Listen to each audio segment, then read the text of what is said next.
আসসালামু আলাইকুম, welcome to my channel. আজ আমি আপনাদের সাথে শেয়ার করব গুঁড়ো দুধ দিয়ে রসমালাইয়ের রেসিপি। যে কোনো মিষ্টিরই কিন্তু মূল উপাদান হচ্ছে ছানা, আর ছানা দিয়ে মিষ্টি তৈরি করা কিন্তু কিছুটা হলেও সময় সাপেক্ষ। আর গুঁড়ো দুধ দিয়ে এই রসমালাইটা আপনি যে কোনো সময় চাইলেই ইনস্ট্যান্ট তৈরি করে নিতে পারবেন। আর এর স্বাদ ছানার রসমালাইয়ের চেয়ে কোনো অংশেই কিন্তু কম নয়। আর এই রসমালাইটা বানানো খুবই সহজ, আর বানানো যায় খুব কম সময়ের মধ্যে।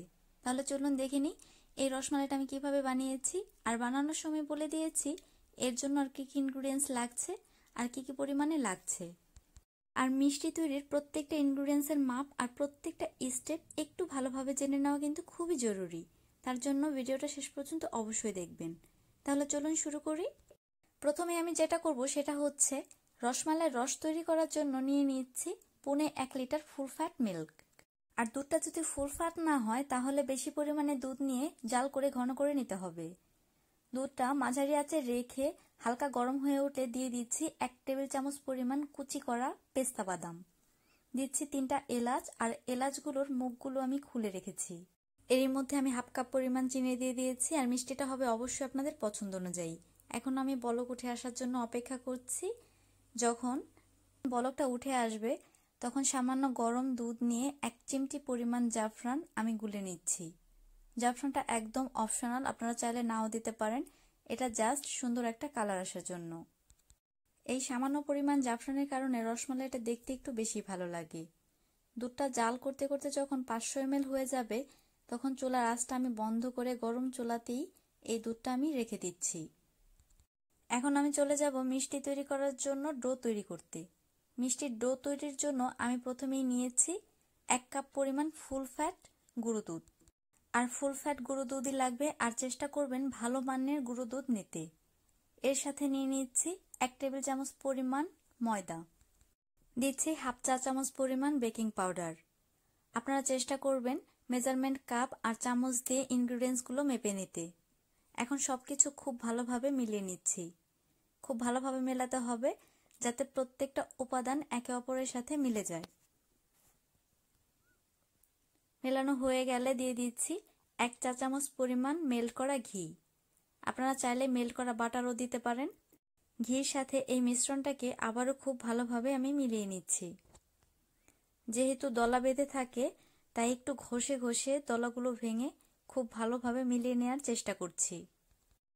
এখানে ডো তৈরি করার জন্য একটা ডিম খুব ভালোভাবে ফেটে রেখেছি, কিন্তু ডিমটা আমি একবারে দেব না, অল্প অল্প করে দিয়ে ডোটা আমি তৈরি করব।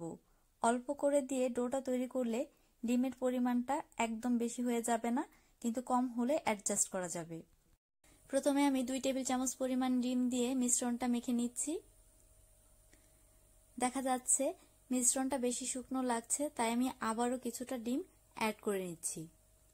ডোটা যাতে বেশি নরম না হয়ে যায় তার জন্য যেমন অল্প অল্প করে ডিম অ্যাড করছি, ঠিক তেমনি যদি কখনো অ্যাক্সিডেন্টালি ডোটা বেশি নরম হয়ে যায় তাহলে সামান্য গুঁড়ো দুধ দিয়ে ডোটা পারফেক্ট করে নিতে পারবেন। এভাবে মাখার পরে হাতে লেগে থাকে ঠিক এইরকম একটা ডো তৈরি হয়ে যাবে। যখন এইরকম একটা ডো তৈরি হয়ে যাবে তখন আমি ঢেকে 10 মিনিটের জন্য রেখে দেব। ঠিক 10 মিনিট পরে আমি ফিরে আসছি। ঠিক 10 মিনিট পরে ঢাকাটা তুলে নিয়েছি। এখন সামান্য পরিমাণে ঘি হাতে মেখে নিচ্ছি। দেখতে পাচ্ছেন ডোটা কিন্তু আগের মতো নরম নেই, একটু শক্ত হয়েছে। এখন অল্প পরিমাণে ডো নিয়ে আমি ছোট ছোট করে মিষ্টিগুলো তৈরি করে নেব। প্রথমে একটা গোল শেপ দেব, এখন সামান্য লম্বা করে নেব, যেমন রসমালাইগুলো হয়ে থাকে। দেখতে পাচ্ছেন আমার একটা মিষ্টি তৈরি করা হয়ে গেছে। ঠিক এইভাবে আমি বাকি মিষ্টিগুলোও তৈরি করে নিচ্ছি।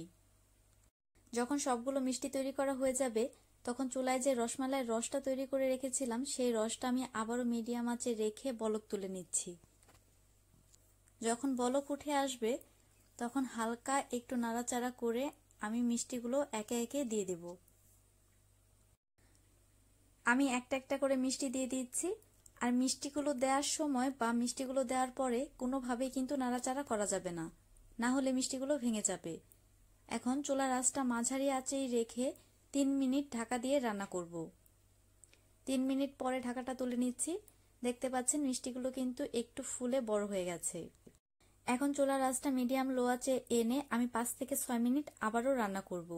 দেখতে পাচ্ছেন জাস্ট মিষ্টিগুলো আমি একটু নাড়িয়ে দিচ্ছি। না নাড়িয়ে দিলেও কিন্তু কোনো সমস্যা নেই, মিষ্টিগুলো দেখতে পাচ্ছেন একা একাই কিন্তু ঘুরে যাচ্ছে। 5 থেকে 6 মিনিটের মধ্যেই রসমালাইয়ের রসটা যেরকম ঘন থাকে ঠিক সেই রকম ঘন হয়ে যাবে।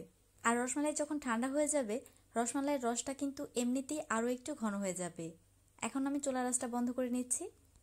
এই রসমালাইটা ঠান্ডা হওয়ার পরে 2 ঘন্টা ফ্রিজে রাখলে এর স্বাদ দ্বিগুণ বেড়ে যায়।